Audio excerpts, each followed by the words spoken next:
Hey, a So, question I alluded to last week, and since I've met you, Mohammed, I respect you and your opinion. I think you're a really sharp guy. And you mentioned you're running against Ravi for the 8th District congressional seat in 22. Now, if mhm. you're still doing that, now, I just have to admit one thing is that as a uh, representative from Illinois, I've been pretty impressed with Ravi. So are a lot of people. Okay, but Battle because you have yeah, national recognition and everything else. So, absolutely. what's your main difference between you and him?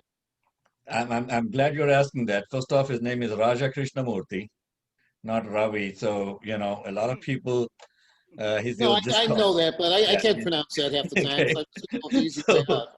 uh, here's the thing, Ken, why I'm, putting my hat in the ring.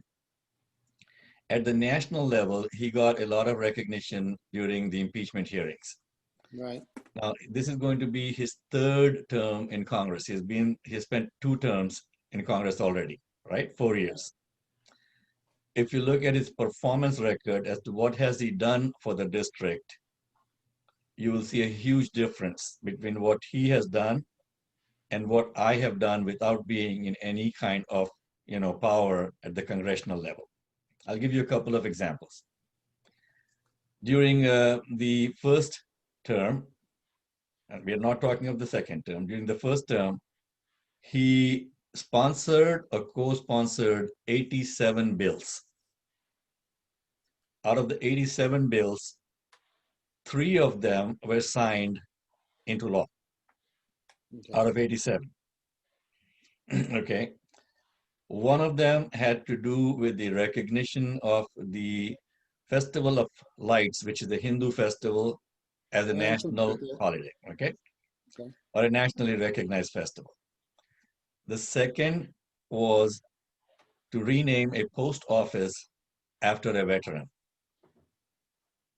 That was about the extent of it. The third I'm forgetting, but something along the same lines. And now let me tell you what I have done. Okay, just in one instance for veterans, the program that I brought in to train veterans into finding productive employment in manufacturing. I did this 2-week boot camp that I designed and presented. In 2 weeks, 17 veterans went through the programs. 14 of them got productive employment. Now, tell me, I mean, is that better or renaming a post office after a veteran? No, I get it. Again, I don't know the answers. That's why I'm asking the question. Yeah. So I So appreciate I'm your saying answer. there's a lot of substance behind what I have done.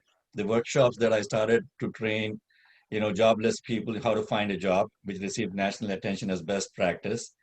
15,000 people have gone through the program while I was with Illinois WorkNet. And even after leaving my role at Illinois WorkNet, I've continued to present those workshops. Programs that I have brought in for youth at risk have received national attention as best practice. So a lot of what I have done on the ground has impacted people right in their pocketbook.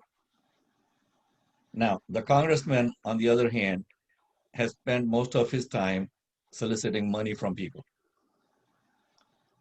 If you look at his reports to the state election, I mean, the Federal Election Commission, the quarterly reports, Mhm. he was showing a balance in his account of $7 million.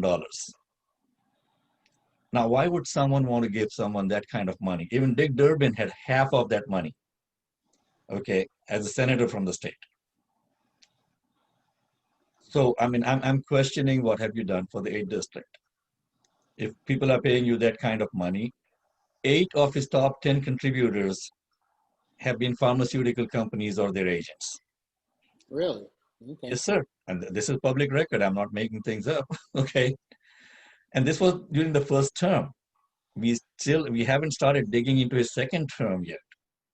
But like I said before we started, you know, 90% or more of his investments in a mutual fund that he's contributing to is in Japanese manufacturing companies. So who are you representing, Congressman? That is my question. I think I can do a much better job of bringing, economic stability and viability, and especially now with the economy tanking as we go into 2021 and 2022, there's going to be a lot of challenge. We spoke about people losing their homes. We spoke last week about the joblessness situations that is coming up. The guy has no answers. Absolutely no answers. Have you seen anything from him as to a plan? But come close to the elections, he's going to jump in and say, oh, I did this, I passed. No, you didn't pass anything. You proposed or you co-signed. There's a huge difference. These people spend the majority of their time in Congress signing on, sponsoring and co-sponsoring things which never get, signed into law. So if you had an employee that was just proposing things in your business without bringing in any bacon home, how long would you keep him, Ken? Right. That is my answer. Okay.